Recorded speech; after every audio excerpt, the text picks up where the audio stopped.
Hello வணக்கம் and welcome to cricket Indians Tamil channel. இந்த வீடியோவில் நம்ம அதை பற்றி பார்க்க போகிறோம் அப்படின்னா ஐபிஎல் 2025 ட்ரேட் விண்டோவை பற்றி தான் இந்த வீடியோவில் நம்ம பார்க்க போகிறோம். ஏன்னா ரீசெண்டாக பார்த்தீங்கன்னா மும்பை இந்தியன்ஸ்லேருந்து 2 ட்ரேட் நடக்க போகிறதா சோஷியல் மீடியாவில் வைரலாக போயிட்டு இருந்தது. ஒன்று ட்ரேட் என்ன அப்படின்னு பார்த்தீங்கன்னா தீபக் சகர் சிஎஸ்கேக்கும் சிஎஸ்கேயில் இருக்கிற அன்சுல் கம்போஜ் வந்து மும்பை இந்தியன்ஸுக்கும் வர்றது ஃபர்ஸ்ட் ஆப்ஷன்.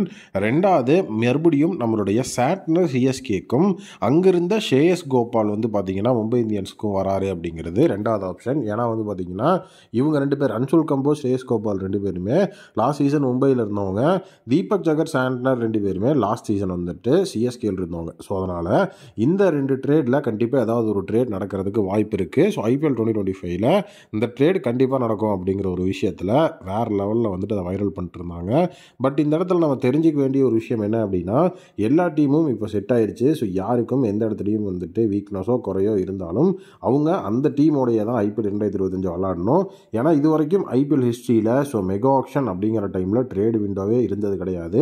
ட்ரேடு விண்டோ ஓப்பனும் ஆகாது. அப்புறம் ஏன் ப்ரோ இது எல்லாருக்கும் தெரியும், இந்த விஷயம் ஏன் இப்போ வைரல் ஆகுது அப்படின்னு நீங்கள் கேட்டிங்கன்னா எல்லா தடவையும் நடந்த மாதிரி இந்த தடவை மெகா ஆக்ஷன் நடந்ததுனா கிடையாது. ஸோ ஏன்னா எல்லா தடவையும் வந்து பார்த்தீங்க அப்படின்னா இந்த ஆர்டிஎம் கார்டு அதுக்கப்புறம் ரிட்டன்ஷன் இப்படிங்கிற 2 விஷயத்தில் ஏதாவது ஒன்றில் தான் அட்வான்டேஜ் கொடுப்பாங்க.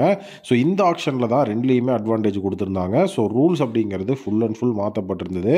ஸோ அது ரொம்ப எஃபெக்டிவாகவும் இருந்தது. ஸோ ஆக்ஷனில் வந்து ஆர்டிஎம் கார்டு வந்துட்டு நீங்கள் எத்தனை நம்பர் ஆஃப் பிளேயர்ஸ் ரீடைன் பண்ணுறீங்களோ அத்தனை அமௌண்ட் ஆஃப் அந்த ஆர்டிஎம் இன்க்ரீஸ் ஆகும், நெகோஷியேட் ஆகுங்கிற விஷயங்கள்லாம் இதுதான் ஃபஸ்ட் டைமாக ஐபிஎல் ஆக்ஷனில் நம்ம பார்த்துருந்த விஷயம். 8 டீம்லேருந்து 10 டீமாக எல்லாம் மாறினதுக்கப்புறமா ஸோ பிசிசிஐயாலையும் பெருசாக டீம்ஸை கண்ட்ரோல் பண்ணி ஸோ அவங்களுடைய ரூல்ஸ்குள்ளே அவங்களால கொண்டு வர முடியல. ஸோ இப்போ அந்த ஐபிஎல் 2025 ஆக்ஷன் நடந்து முடிஞ்சிருச்சு. நெக்ஸ்ட் ப்ராப்ளமாக ஸோ டீம்ஸ் கண்டிப்பாக ஐபிஎல் ஆரம்பிக்கிறதுக்கு 1 மாதம் 2 மாதத்துக்கு முன்னாடி பார்த்தீங்கன்னா ட்ரேடு விண்டோ அப்படிங்கிறத கேட்க தொடங்குவாங்க. ஸோ அப்போ பிசிசிஐ இது வரைக்கும் மெகா ஆக்ஷனில் ட்ரேடு விண்டோவே இல்லைன்னுலாம் சொல்லலாம். பட் ஆனால் அந்த ரூல்ஸ் சேஞ்ச் ஆன மாதிரி ட்ரேடு விண்டோவோட ரூலும் சேஞ்ச் ஆகிறதுக்கு சான்சஸ் அதிகமாக இருக்குது. ஸோ டோட்டலி ஒரு 1 வீக் ட்ரேட் விண்டோ அப்படின்னு ஒரு மினிமம் டைம்னு ட்ரேட் விண்டோ ஓப்பன் பண்ணி வச்சுட்டு ஸோ அந்த இடத்துல வந்துட்டு பார்த்தீங்கன்னா ஜஸ்ட்டு கணக்கு காட்டுறதுக்காக அந்த ட்ரேட் விண்டோ ஓப்பன் ஆகி க்ளோஸ் ஆகும். அந்த டைமில் இந்த ட்ரேட் நடக்கும்னு சொல்லப்படுது. டெக்னிக்கலி கேட்கும்போது உண்மையாக இந்த ட்ரேட் விண்டோவோட இந்த ஒரு ரூல் அப்படிங்கிறது அசென்ஷனாக இருந்தாலும் ப்ராக்டிக்கலி இது ஒர்க் ஆகுமா அப்படின்னா ஸோ கண்டிப்பாக ஒர்க் ஆகிறதுக்கு வாய்ப்பு இல்லை. ஏன்னா பிசிசிஐ அப்படிங்கிறது பிசிசிஐக்கு கீழே தான் அந்த 10 டீம் இருக்கணும். ஆல்ரெடி ஆக்ஷன்லேயே பிசிசிஐயோட ரூல்ஸ் அவங்க மதிக்காமல் இருந்து அதுக்கப்புறம் அவங்க புது ரூலை போடுற மாதிரி இருந்தது. இப்போ மறுபடியும் ட்ரேட் விண்டோலையும் அதே மாதிரி ஒரு விஷயத்தை தான் நாங்கள் பண்ணுவோம் அப்படின்னா அப்போ பிசிசிஐ எதுக்கு அந்த இடத்துல பிசிசிஐ டிசைடிங் கம்யூனிட்டியா இல்லை வந்து பார்த்தீங்கன்னா இந்த 10 டீம் தான் டிசைடிங் கம்யூனிட்டியாங்கிற விஷயம் வரும்.